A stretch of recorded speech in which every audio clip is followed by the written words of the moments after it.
अर्जुन, कल की फाइल देखी मैंने। तुमने उस क्लाइंट को 10% डिस्काउंट क्यों दिया? हमारी कंपनी की एक साख है, हम भीख नहीं मांगते। बाबूजी, वो भीख नहीं, मार्केटिंग स्ट्रेटजी है। अगर आज हम झुकेंगे नहीं तो कल वो बड़ा ऑर्डर किसी और को दे देंगे। जमाना बदल रहा है। जमाना बदल रहा है या तुम्हारी हिम्मत जवाब दे रही है? मैंने 30 साल इस कुर्सी पर बैठकर राज किया है, कभी किसी के सामने सर नहीं झुकाया। सुबह का वक्त है, कम से कम नाश्ता तो शांति से कर लेने दीजिए। अर्जुन सही कह रहा है, वक्त के साथ चलना पड़ता है। तुम बीच में मत पड़ो जया। इसे लगता है कि कंप्यूटर और लैपटॉप से दुनिया चलती है। तजुर्बा नाम की भी कोई चीज होती है। तजुर्बा या तानाशाही? भैया अपनी जगह सही हैं, आप बस अपनी बात ऊपर रखना चाहते हैं। करण, अपनी आवाज नीचे रखो। अभी कल तक तुम कॉलेज की कैंटीन में उधार मांगते थे, आज मुझे सिखाओगे? यही तो दिक्कत है, आप हमें कभी बड़ा होने ही नहीं देना चाहते। मैं अपना स्टार्टअप शुरू करना चाहता हूँ, पर मुझे पता है आप कभी साथ नहीं देंगे। करण, शांत हो जाओ। बाबूजी, करण का मतलब आपको नीचा दिखाना नहीं था, वो बस अपनी बात रख रहा था। जिसे जाना है जाए, जिसे अपनी चलानी है चलाए। पर याद रखना, जिस दिन ठोकर लगेगी इस घर का दरवाजा बंद मिलेगा। बड़े भैया, आप सब्र से काम लीजिए। वह छोटा है, उसके साथ क्यों अब बहस कर रहे हो? तूने देखा नहीं, उसे बोलने की तमीज है, बड़ों से कैसे बात की जाती है। और वो अपनी मनमानी करना चाहता है और हमेशा होने नहीं दूंगा। जब बड़े लोग अपनी मर्यादा भूल जाते हैं ना, तब छोटे को बोलना पड़ता है। हम जो भी कर रहे हैं, हम सबके लिए कर रहे हैं। करण, तुम चुप हो जाओ। बड़े भैया से ऐसी बात मत करो। आप मुझे समझने की वजह उसे समझाइए। वो चाहते हैं कि हम उसके हाथ के नीचे दबे रहें। करण, तुम अपना काम करो और आप सब चुप हो जाओ। पता नहीं इस घर को किसकी नजर लग गई है। पहले सब साथ मिलकर हंसते थे, अब तो हर बात पर बस बहस ही होती है। माँ जी, आप रोइए मत। बाबूजी का स्वभाव नारियल जैसा है, ऊपर से सख्त लेकिन अंदर से बिल्कुल नरम। बस वो ये स्वीकार नहीं कर पा रहे हैं कि बच्चे अब बड़े हो गए हैं। अर्जुन तो फिर भी चुप रह जाता है, लेकिन करण, वो तो आग का गोला है और ऊपर से वो सुमन।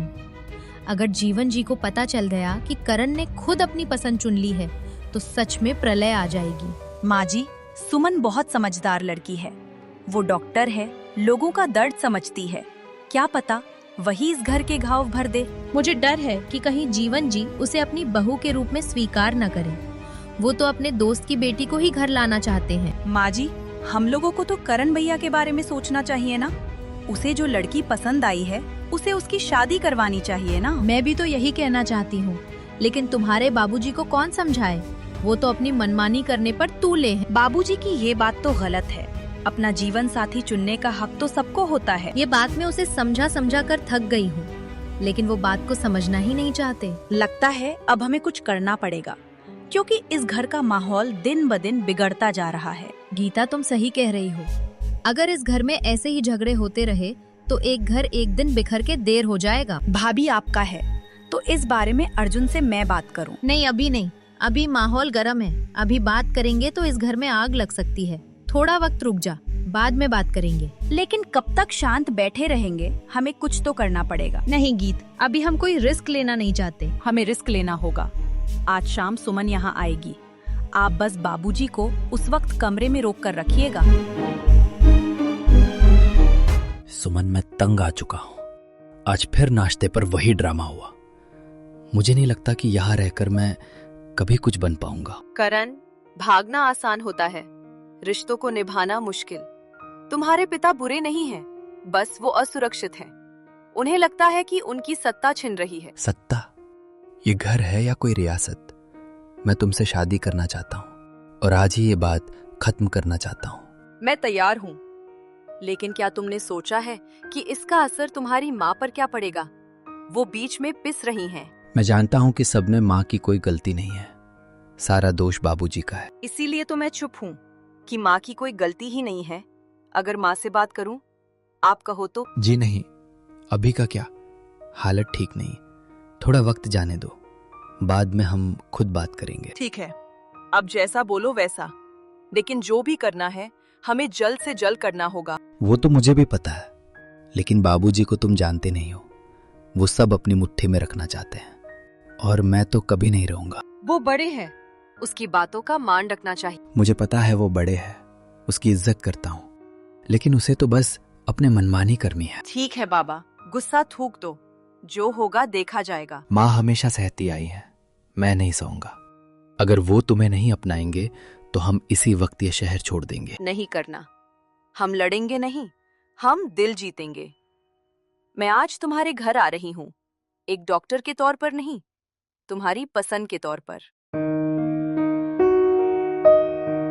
गीता, कभी कभी मन करता है सब छोड़कर कहीं दूर चला जाऊं। ऑफिस में बाबूजी की रोक-टोक और घर में ये खामोशी। आप भाग नहीं सकते अर्जुन, आप इस घर के बड़े बेटे हैं।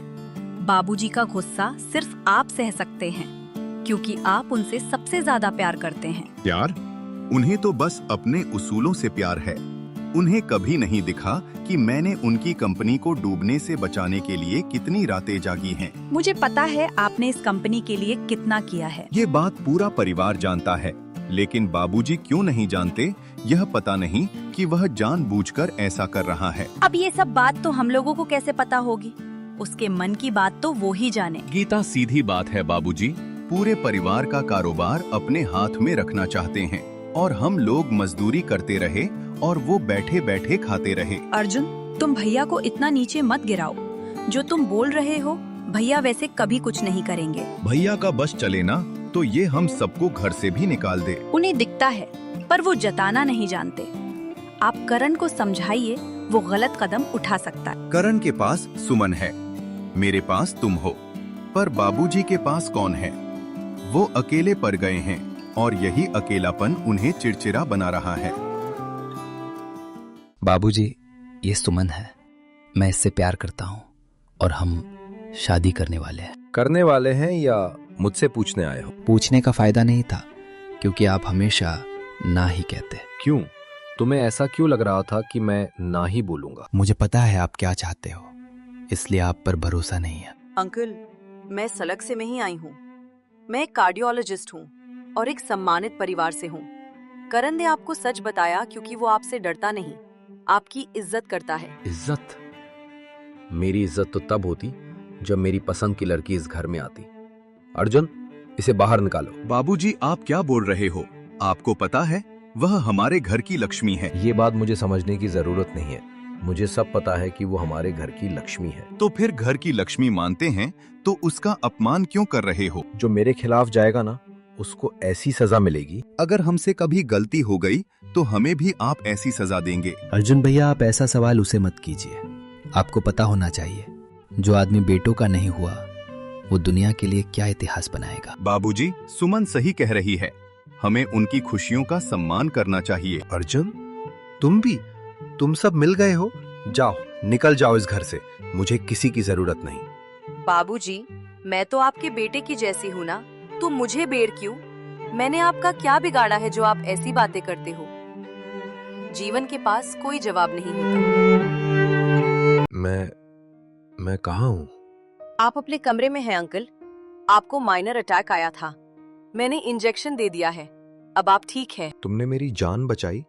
क्यों? मैंने तो तुम्हें घर से निकल जाने को कहा था। क्योंकि मेरा पेशा जान बचाना है और मेरा दिल कहता है कि आप एक अच्छे इंसान हैं। नहीं बेटा, मैं अच्छा इंसान नहीं हूँ, मैं बहुत बुरा हूँ। किसने कहा आप बुरे हो? बस आप थोड़े जिद्दी हैं।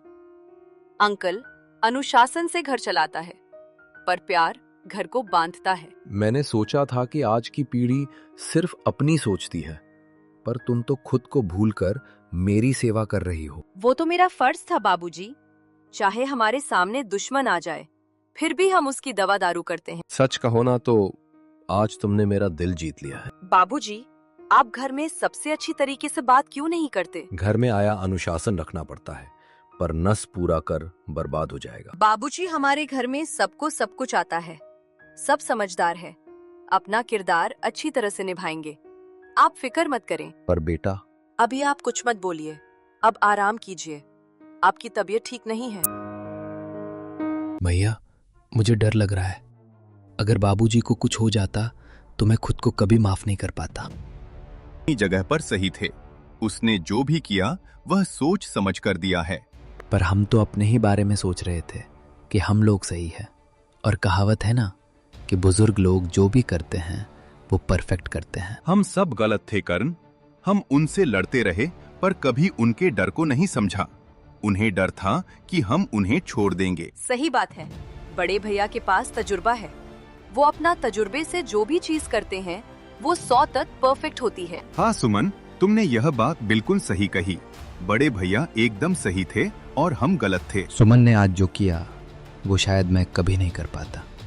उसने साबित कर दिया कि वो इस घर के लिए कितनी जरूरी है। अब हम साथ खड़े होंगे। बाबूजी को बताएंगे कि हम उनके खिलाफ नहीं, उनके साथ मिलकर आगे बढ़ना चाहते हैं। आप लोग फिक्र मत करें बाबूजी, अब किसी को कुछ नहीं बोलेंगे, वो मेरी गारंटी है। मगर वो कैसे? तुम ऐसा करोगी कैसे? हो, मैं कुछ करूंगी नहीं, लेकिन मैंने सब कुछ कर दिया है। आप देखते जाओ, अब जल्द से जल्द आपको फर्क दिखेगा। करण, सुमन बहुत ही होशियार लड़की है। उसने बड़े बाबूजी का दिल कैसे जीत लिया। बड़े भैया, इंसान को झुकाने के लिए हथियार की नहीं, अच्छी जुबान की जरूरत होती है। वो सुमन, वाह, तुमने आज वो कर दिखाया है जो कभी हमने सपने में भी नहीं सोचा था। अब आप सब मेरी तारीफ करना बंद कीजिए। सुमन, तुम अवार्ड की हकदार हो। तुमने हमारे घर में बदलाव लाकर रख दिया। अब सब ठीक हो जाएगा। यहाँ हो सब।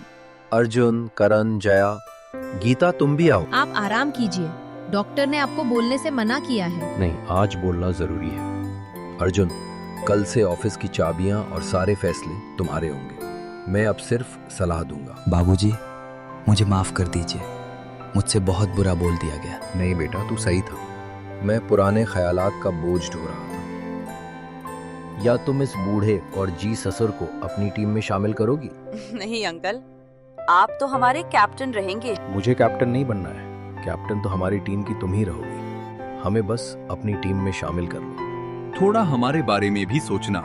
हम भी इसी टीम में शामिल होना चाहते हैं। अब हम एक टीम बनाकर इस घर को चलाएंगे और खुशियां बांटेंगे। आपने बिल्कुल सही कहा।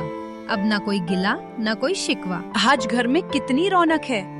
ऐसा लग रहा है जैसे कोई बड़ा बोझ उतर गया हो। अब ये मिठाई बाबूजी को खिलाए, उन्हें मिठाई बहुत पसंद है। अरे हाँ, बड़े भैया घर के बड़े हैं तो सबसे पहले उनको साथ मिलना चाहिए। जब मन साफ हो जाता है तो घर मंदिर बन जाता है। और इस मंदिर की सबसे बड़ी शक्ति है प्यार। और सुमन की डॉक्टरी। आज मुझे समझ आया कि प्यार की जीत का मतलब सिर्फ अपनी बात मनवाना नहीं, बल्कि सबको साथ लेकर चलना है।